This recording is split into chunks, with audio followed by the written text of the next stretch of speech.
अस्सलाम वालेकुम viewers. Previous lecture में हमने देखा था फीमेल रिप्रोडक्टिव सिस्टम को। उसमें हमने यूट्रस के बारे में देखा था, यूट्रस के पार्ट्स को लेबल किया था, हाईलाइट किया था। अब हमने ये देखना है कि जो ओवरी है उसके अंदर oogenesis यानी एग फॉर्मेशन का प्रोसेस क्या है। What is oogenesis? तो हमारा मेन टॉपिक है oogenesis, जो कि एग्जामिनेशन पॉइंट ऑफ व्यू से इंपॉर्टेंट है, शॉर्ट क्वेश्चन के लिहाज से भी इंपॉर्टेंट है as well as long question. oogenesis होता क्या है? The process of formation of secondary oocyte और ओवम इज कॉल्ड oogenesis। यानी एग का फॉर्म होना, एग की प्रोडक्शन को हम क्या कहते हैं? oogenesis। अब देखें, जब भी कोई फीमेल बेबी बॉर्न होता है तो उसका जब जेंडर सिलेक्ट होता है तो उसमें बर्थ के साथ ही उसमें प्राइमरी फॉलिकल्स सेल मौजूद होते हैं। ठीक है, तो यहां पे सेम फीमेल में जो सेल्स हैं जिनसे oogenesis का प्रोसेस स्टार्ट होता है उन्हें हम कहते हैं germinal epithelial cell. Germinal epithelial cell, इनको जर्म सेल्स भी बोलते हैं। These are actually diploid cells. इनमें जब माइटोसिस का प्रोसेस होता है इनसे प्रोड्यूस होते हैं ओगोनियम।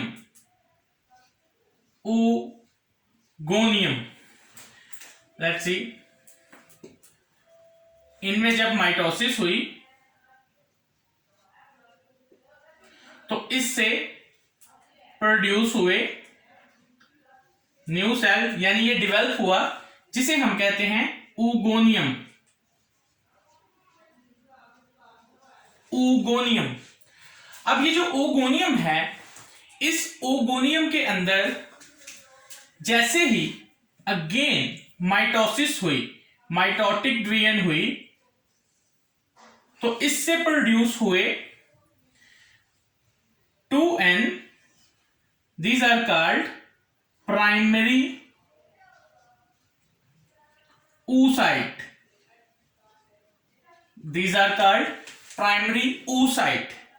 अब ये जो प्राइमरी oocyte है, इन्होंने नेक्स्ट डिवीजन में एंटर होना है, जिसे हम कहते हैं मियोसिस। अब आप देख रहे हैं तीनों डिवीजन्स में नंबर ऑफ क्रोमोसोम सेम है, क्योंकि माइटोसिस हुई है और माइटोसिस में नंबर ऑफ क्रोमोसोम सेम रहते हैं, कांस्टेंट रहते हैं, चेंज नहीं होते, इसलिए यहां पे ये 2n आपको शो हो रहा है। अब नेक्स्ट, जैसे ही ये जो प्राइमरी oocyte है ये जाएगा मियोसिस में। कौन सी डिवीजन में? मियोसिस 1 में। अंडरस्टैंड? जब इसमें मियोटिक 1 डिवीजन होगी तो ये डिवाइड हो जाएगा और 2 हैप्लॉइड सेल्स बना देगा। Like 1 haploid larger cell, 1 is smaller cell. Understand? ये जो लार्जर सेल बना है, this is called secondary oocyte। Secondary oocyte। And ये जो स्मॉलर आपको हैप्लॉइड सेल नजर आ रहा है, this is actually first polar body. First polar body. ये पोलर बॉडी कैसे बनी?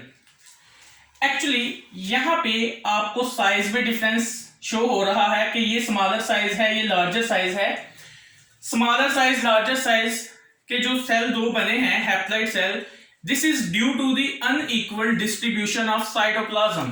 तो फर्स्ट पोलर बॉडी जो होती है, polar body is formed, it is formed by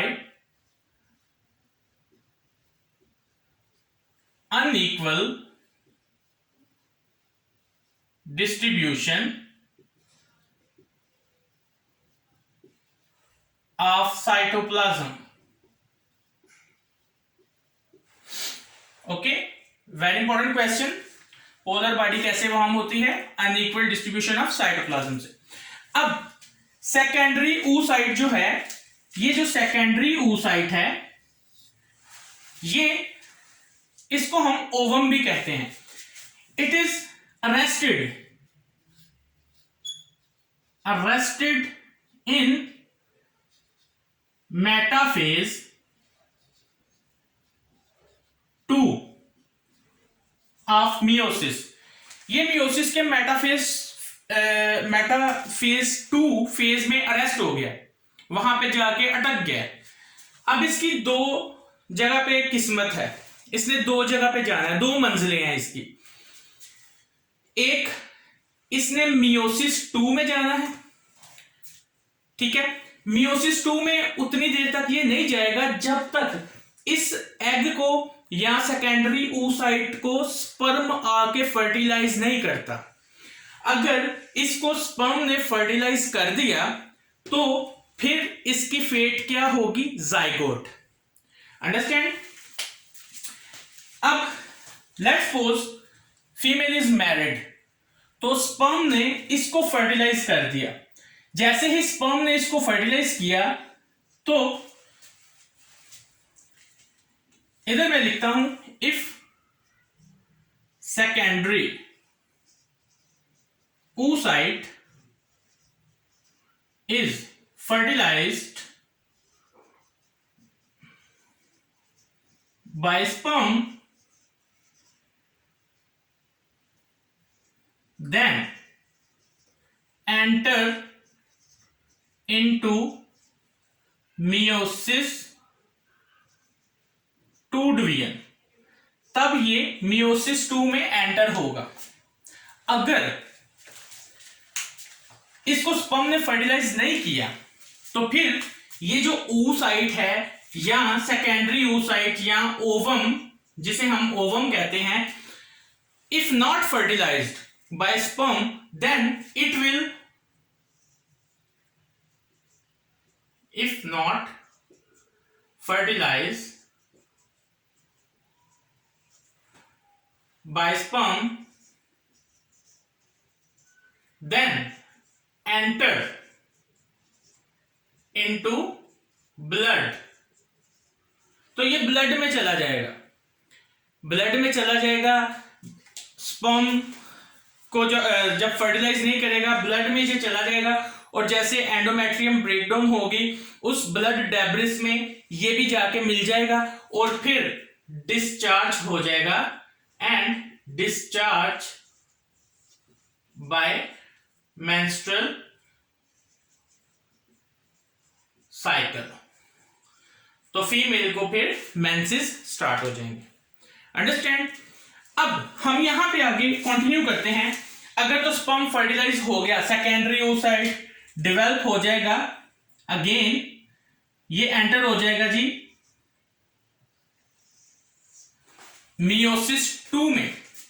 किसमें एंटर हो गया? मियोसिस 2 में। Meiosis 2 is same like mitosis. क्यों?